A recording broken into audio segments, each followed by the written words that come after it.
Ito na yung cacao seedling natin mga bay. At 13 days na to ngayon. Ngayon lang ako nag-update. At merong mga namatay. Katulad nito mga bay oh. Lumabas na sana yung dahon niya dito. Nalanta. Ito mukhang lalabas pa ito mga bay. Makakasurvive to. Pero yung iba mga bay, yan oh, namatay oh. Yung iba medyo mabagal. Ito nalalanta mga bay. Pero yung mga iba na nauna, yan oh, may mga dahon na talaga. At marami-rami itong namatay mga bay. Yan katulad yun oh. At siguro baka kulang to sa spray kasi simula nung tinanim ko mga bay, ngayon lang ako nag-spray. Nag-spray ako kanina ng Fortuna Blue saka insecticide. Siguro mga dapat 5 days nag-spray na ako para hindi nagkaganito. Kasi talagang inatake ito ng insekto mga bay, ano, namamatay.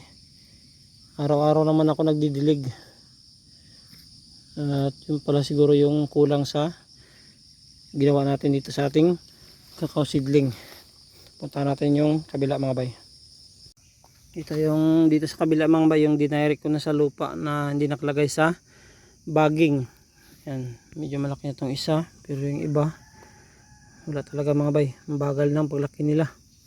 Yan, ganun din dito, namamatay din mga bay, yung mga dulo nila. Yan oh, palabas na sana yan mga bay.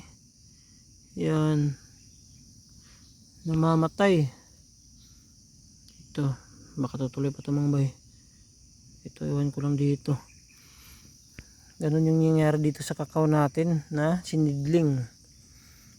Medyo maraming namatay mga bay. Kasi late tayo nag-apply ng spray. Pero ito mga bay, gagawin ko dito. Pag lumaki ito mga bay, ililipat ko na lang to doon sa bagging na namatay yung buto. Pag tumuloy ito mga bay, ililipat na lang natin doon. Kasi marami ding namatay doon sa kabila. At ito yung nangyari sa ating kakao. Baka sa susunod mga bay, magsisidling ulit tayo. Ganun na yung gagawin natin. Siguro mga 5 days simula nung nilipat natin yung buto sa bagging, mag-i-spray na tayo ng fungicide saka insecticide kasi talagang inatake ito ng insekto. At yun lang yung update natin dito mga bay, no? Kasi medyo hindi pa tayo biyasa sa pagsisidling katulad nitong kakao. At maraming salamat sa panonood mga bay. Ingat po tayo palagi.